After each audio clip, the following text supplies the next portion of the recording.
Jadi rawa gede itu ke arah sisi kanan, ke arah sisi kiri dibatasi oleh punggungan itu baru Cisadon. Mantap, luar biasa.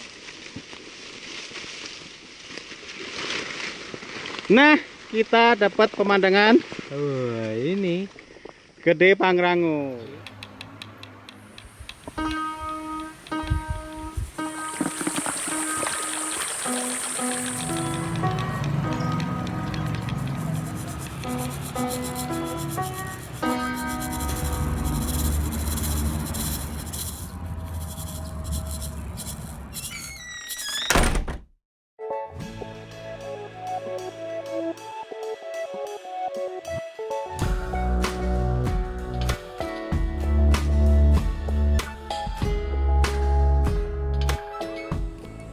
Om Hanif, ini kan saya mudah-mudahan kita nanti bisa ada waktu untuk ngobrol langsung dengan Pak Hendrik, tentunya nanti langsung di Telaga Pakuan, sehingga kita enak nunjuknya langsung daerah-daerahnya.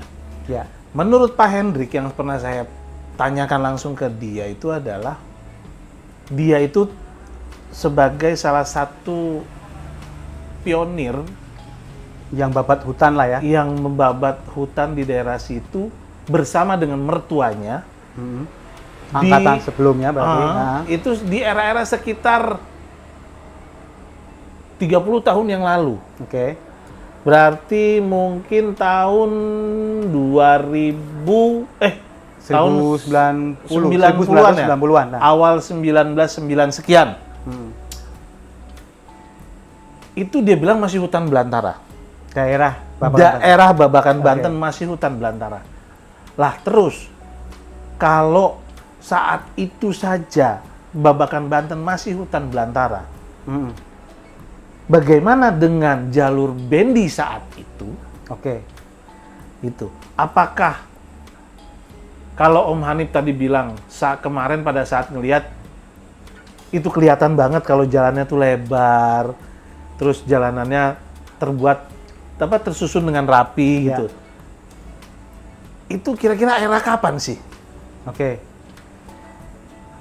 Jadi gini Om Lutfi, kalau kita ngomongin, kita kan konten sejarah ya. Iya, Alangkah bagusnya kan kita menunjukkan evidence ya. betul. Evidence. Jadi fakta yang sahih, tempatnya apa gitu. Memang yang susah itu kan kita, bukan susah sih, menariknya menggali-gali cerita seperti tadi itu, men-trigger kita untuk menggali lagi cerita sebenarnya apa. Jadi kita bisa tunjukkan, saya dapatkan satu peta Belanda dari era sekitar 1922. Uyuh, Maksudnya itu evidence terakhir yang bisa menceritakan bahwa di daerah situ itu kondisi landscape atau pemanfaatan lahannya itu untuk apa gitu.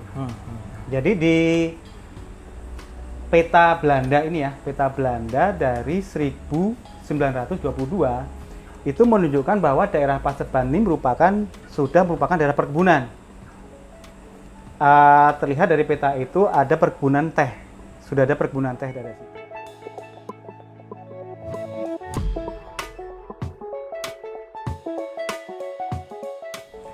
Kemudian dari peta ini ada jalur yang bukan jalur besar yang melintasi dari area puncak Paseban, kemudian berakses hingga ke daerah Babakan Banten.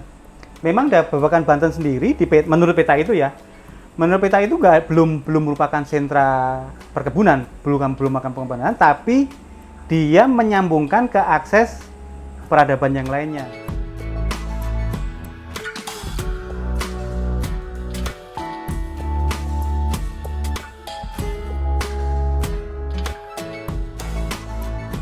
Ini kita sekarang di trek di atas Cisadon lah. Ini lembah yang arahnya ke arah Curug Ordeng.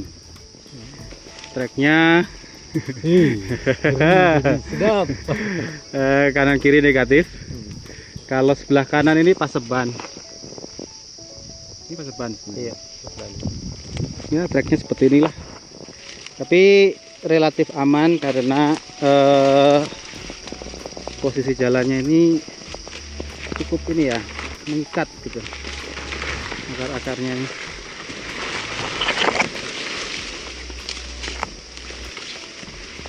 Yaitu di sebelah sisi timurnya, yaitu Rawa Gede. Jadi Rawa Gede ini di situ menurut peta itu sudah ada pertanian, sudah ada jalan puncak 2, sudah ada perkampungan. Tapi Kebabakan Bantennya belum, Om. Itu kesebutnya Rawa Gede atau Ciherang? Nah, ini menariknya nih. Nanti bisa dicek ya. Di peta itu Ciherang tersebut. Tapi kalau menyebut sebagai Rawa Gede, kayaknya nggak ada.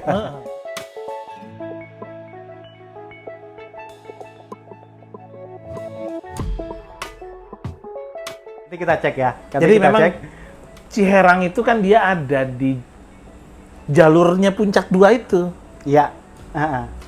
Nah, itu jadi ini Om. Jadi puncak 2 sendiri itu kan dibuat karena ada sentra-sentra perkebunan beberapa itu, konsesi perkebunan lah, anggap aja kayak gitu. Katakanlah di daerah Arca itu sudah ada perkebunan perkebunan teh. Oke. Yang sampai sekarang pun masih ada. Oke. Jadi itu jalan dari Jonggol ke mana? Ke arah Arca, Kota Bunga sekarang lah ya. Arca ke Kota Bunga nyambung ke arah Puncak Pas itu sudah banyak yang sudah dieksploitasi oleh Belanda untuk perkebunan teh. Sedangkan di daerah-daerah lain seperti daerah Gunung Batu itu juga sudah ada perkebunan teh, perkebunan karet, pabriknya pun ada di situ zaman dulu. Nah, itu dia. Kalau di sini kelihatan. Di bawah Curug Hordeng, Lui Hejo, Mariuk. Jadi Rawa Gede itu ke arah sisi kanan. Ke arah sisi kiri dibatasi oleh Punggungan itu baru Cisadon. Jadi inilah jalur ini menurut peta itu adalah menghubungkan antara ini kan daerah landscape yang dibatasi gunung ya, Punggungan. Jadi Punggungan ini merupakan kayak apa sih ya? Track pass lah ya. Jadi dia karena ini ada daerah 2 sentra dibatasin gunung, jalan inilah yang menembus gunung lah gitu. Ya, nah kemudian ada satu titik yang tadinya saya nggak tahu, makanya kita sebut dengan top A, itu 1530 mdpl. Di peta Belanda ini ternyata ada namanya, Om. Namanya adalah Puncak Gunung Pondok Walanda.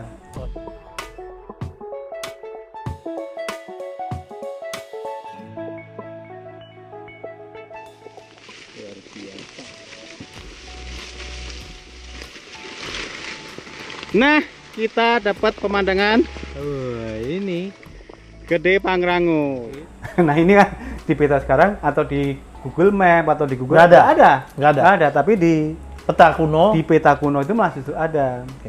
Jadi di situ memang ada suatu jejak, meskipun kita belum tahu apakah itu jejaknya merupakan jejak dari peninggalan itu, tapi ini kayak puncak pes. Jadi jalur tembus antara 2 daerah yang dibatasi oleh pegunungan gitu. Titik tertingginya itu disebut dengan Gunung Puncak Walanda. Pondok Walanda. Pondok Walanda. Apakah dulunya ada pondok atau apa? Ya memang sih ada beberapa, apakah titiknya di situ apa bukan? Menurut saya itu ada background yang masuk akal lah kayak gitu. Jadi evidence krusialnya ya dari peta Belanda itu yang dapat ini. Gede Pangrango. Jadi di trek ini kita relatif komplit ya, maksudnya bisa Lembah Cipamingkis, Gunung Batu, daerah sampai ke Jatiluhur semua terlihat. Bahkan kalau kita arahkan ke selatan itu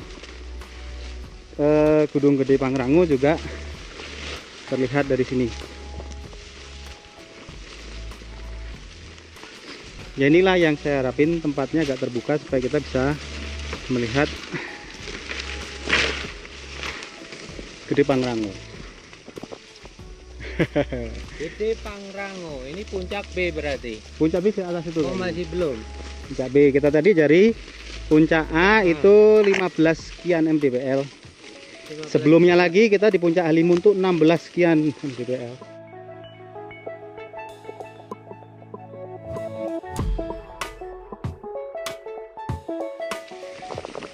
Jadi udaranya sangat seger, jadi meskipun ini kelihatan banyak cahaya panas tapi udaranya tetap anyes.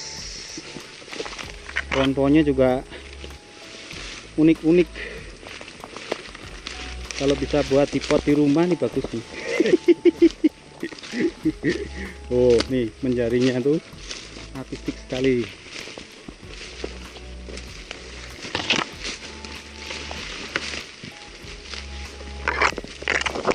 Oke, gimana? Mantap. Mantap. Bisa menyebutkan bahwa jalur itu tersambung. Oke. Dari Paseban. Nah, satu lagi Om, kalau zaman Belanda dulu di peta itu juga sudah ada bahwa dari arah Sentul Oke. menuju Pondok Pemburu dan Cisadon itu sudah ada jalannya. Oke. Kemudian dari Rawagede hingga Babakan Banten itu kan double track juga tuh. Iya. Itu sudah ada jalannya. Oh. Tetapi daerah Cisadon hingga Babakan Banten ini masih Oke. di menurut peta itu bukan jalan. Bisa jadi itu jalan yang diciptakan di era-era setelahnya gitu. Jadi makanya kenapa kualitasnya tidak sebagus jalan double track yang sudah ada gitu. Itu kan jalan Cisadon ke arah Babakan Banten itu single track aja yang mungkin rusak gitu. Kualitasnya jauh lah, beda dengan Babakan Banten ke arah Rawagede atau Cisadon ke arah Sentul gitu. Siap. Kayak gitu. Itulah mungkin beberapa evidence yang menarik kita bisa sajikan, yang bisa mungkin menggambarkan kira-kira aktivitas ekonomi zaman dulu. Jadi boleh dibilang manajemen jalan atau manajemen pengelolaan perkebunan itu menurut saya sangat cakep banget zaman dulu ya. Gitu. Oke, itu yang bisa kita sampaikan. Lanjut lagi. Jadi, kalau trek-trek ini asiknya siapa nih yang menikmati? Ini Pak Yang untuk menikmati. yang medium to expert. Pertama orangnya sudah performanya secara napas sudah kuat. Kemudian harus yang suka adventure. Ya khawatir aja kalau yang nggak suka frustasi. Waduh, ngeri kali. Iya. Waduh mulu. Kebanyakan waduh. Tapi sebenarnya aman nggak Pak Haji?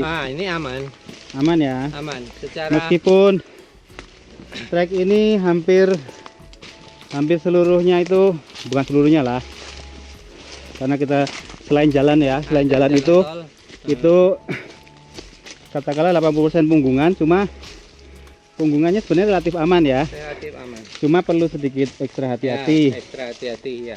Artinya terutama yang street awal yang ke arah Puncak Sunrise ya, karena Ya, itu tadi. itu harus cermat untuk pegangan kayu dengan kayu yang Pegangan dan mengambil pijakan. dengan yang kayu yang mudah tercabut atau mudah patah gitu ya. Dipastikan yang dipegang bukan barang yang rapuh. Ya, karena di sini terutama banyak pohon paku-pakuan tuh ya Paku. begitu mati sebenarnya seperti kuat tapi sebenarnya udah rapuh gitu ya. Sama injakannya dipastikan aman dulu baru Iya. melangkah. Supaya sewaktu lutut mencium Itu. bibir itu mesra gitu ya. Ya, jadi bukan hanya kaki ini, keterampilan tangan juga diperlukan. Supaya keseimbangan sewaktu naik juga Ya. bagus. Tapi Jadi pakai ini sarung tangan. sarung tangan lebih bagus ya. Terus di sini banyak pohon berduri. Nah, itu. Pohon Harus berduri. pakai celana panjang. Panjang kalau supaya nggak tergores-gores gitu. Satu lagi gunanya tahu tangan panjang karena di sini lumayan banyak Pak binatang yang jentik-jentik itu Pak. Pucet. Pucet. pucet yang vampir lah, vampir. Nah, kita sekarang ini di view yang ya meskipun capek ya kayak gini lah. Reward kita. Jalurnya lebar. Jadi di tengah hutan itu jalur bersihnya saja ya. Itu selebar 1 meter. Kalau ini disebut jalur bendi mungkin karena kalau bendi kan kereta kuda aslinya kan dia butuh pakan roda itu yang lebih lebar gitu kan. Itu bisa jadi aslinya lebih lebar dari situ, tapi kan karena sudah tertutup waktu ya, tertutup masa-masa sejarah, akhirnya jalur ini dibuka lagi lah oleh seseorang yang mungkin aktivitas alam di daerah situ itu tuh menjadi jalan yang enak dilalui lagi. Nah itu posisinya memang ke Paseban. Nah jalur ini sampainya mana? Memang ini perlu kita eksplor lagi nantinya, apakah ini tembus ke Gunung Kencana ataukah hanya ke suatu puncak Halimun dari Paseban. Tapi yang jelas jalur akses ekonomi utamanya adalah dari Paseban ke Rawagede melalui Bawakan Banten. Itu adalah landscape yang paling mungkin. Kan Belanda itu ahlinya landscape ya. Kalau membuat jalan itu cantik tuh karena memang dia tuh bisa tahu puncak pas yang bagus tuh lihat mana. Itu tuh mereka view-nya jago. bagus. Nah, itu tuh melewati titik di mana cukup sentral adalah puncak pasnya antara Paseban dengan Rawagede itu adalah Gunung Pondok Walanda. Walanda itu. Kita tuh ini. Ini lembah yang kita ini udah kilometer berapa Pak Haji? Kilometer 593 hampir 6 ya. Ya, itu yang lamat-lamat jauh di sana pegunungan itu adalah Ciorai. Ciorai. Jadi Ciorai aja kelihatan. ini yang ada kayak sungai itu sebenarnya Kali Bekasi. Kali Bekasi itu iya. mata airnya dari daerah sini. Salah satunya dari Cikoneng tadi ya, Sungai Cikoneng. Sama sungai ini apa saya belum tahu. Satu lagi di sebelah sana itu di sisi kanan yang nanti kita akan sampai itu di puncak di atas Cisadon. Oke. Luar biasa. Kita mengikuti pakarnya memang. Yang Bukan penting kaleng-kaleng. yang penting enjoy. Rasa kesusu. Bikin trek itu ada visi dan misinya. Bukan cuma bikin capek doang. Aduh, Tapi ada pemandangan bagus ya Pak Haji tadi ya. terbayar wes. Bagi para pemburu narsis, nah, inilah surganya. Ya sama spot yang inilah. Spot. Spot yang Spot yang langka, udah. Langka. Dibilang langka lah, udah. buat paru-paru jelas bagus, buat otot juga bagus. Oh iya, alangkah bagusnya sebelum ngetrek ini ada sedikit pemanasan ya tadi ya, sehari atau 2 hari sebelumnya itu kalau perlu ada exercise barang berapa 5-10 kilo gitu ya, lari itu lebih bagus supaya nggak otot kita nggak kaget.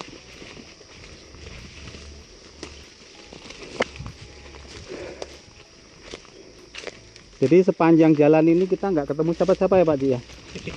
Ada 2 tadi ya, monyet tadi ya. Monyet. Oh iya, ada monyet. Jangan berharap di sini ketemu Indomaret.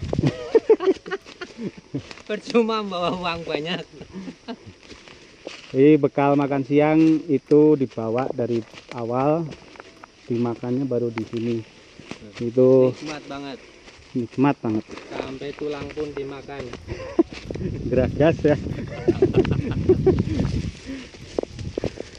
Oke, ini kita untung aja ya ditemenin sama Kang Dedi yang fasih. Mungkin jalan-jalannya belum semuanya pernah dilalui, tapi Kang Dedi ini yakin tahu maksudnya kita lewat sini. Oke. Jadi visualnya jalan ini cukup mencengangkan lah, emang lebar di tengah hutan yang sangat lebat seperti itu, sangat alami, tidak ada ketemu siapa-siapa, tidak ada motor lewat, tidak ada ya kayak gitu. Jadi yang sering lewat itu siapa? Itu hanyalah penduduk sekitar yang mencari kayu atau penduduk sekitar yang mencari jamur jamur ini buat dikonsumsi sendiri, ataupun kalau ini kan jamur liar ya, Iya, alam iya, ya. iya. Itu tuh kalau yang didapat banyak itu bisa dijual.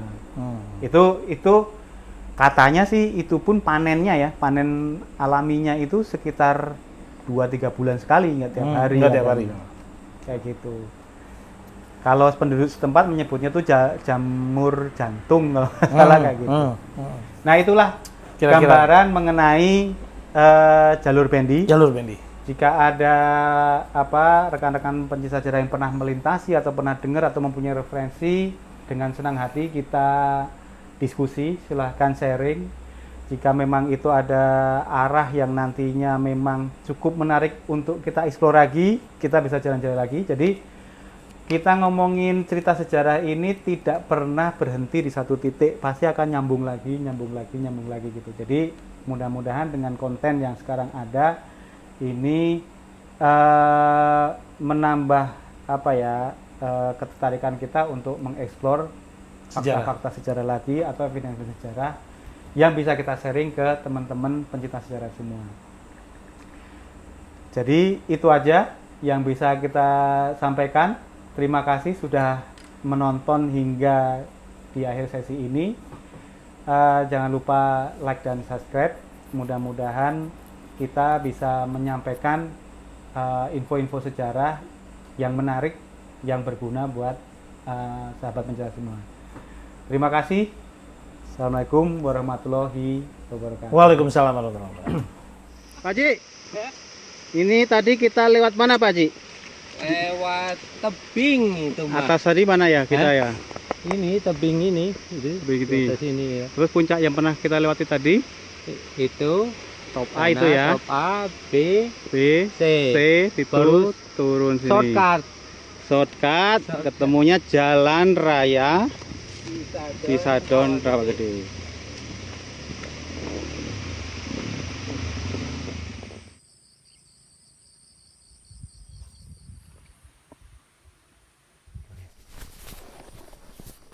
Tes satu.